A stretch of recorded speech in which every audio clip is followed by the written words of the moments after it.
আজ আমরা যাব একটি সুন্দর পিকনিক স্পটের সন্ধানে।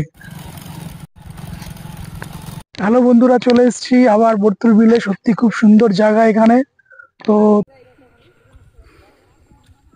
তো হ্যালো বন্ধুরা, তোমরা চাইলে তোমরা ওইভাবে নৌকা ভাড়া করে সব বন্ধুদের সাথে ঘুরতে যেতে পারো। এখানে যে খাল আছে সেই খালের মধ্যে দিয়ে দিয়ে আহ, দিয়ে যেতে পারো। এটা সব এনজয় করছে।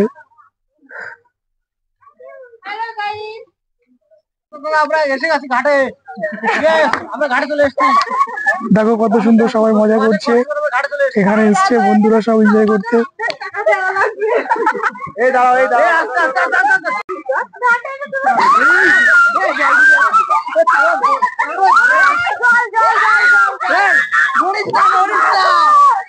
এইখানে পা রাখার সঙ্গে সঙ্গে মনে হয় ব্যস্ততার সমস্ত ক্লান্তি যেন হাওয়ায় মিলিয়ে যায়।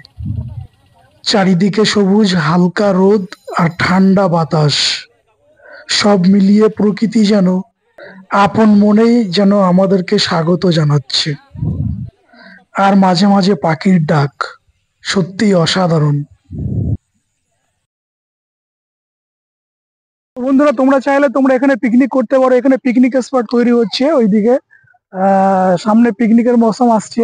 যদি তোমরা পিকনিক করতে চাও তাহলে তোমরা এখানে চলে আসতে পারো। এখানে একটি বড় পিকনিক স্পট তৈরি হয়েছে ওইদিকে। এবছর থেকে প্রথম এখানে পিকনিক চালু হচ্ছে। এখনো অনেক বন্ধুরা জানেই না যে এখানে পিকনিক স্পট হয়েছে। তো তোমরা চাইলে তোমরা চলে আসতে পারো।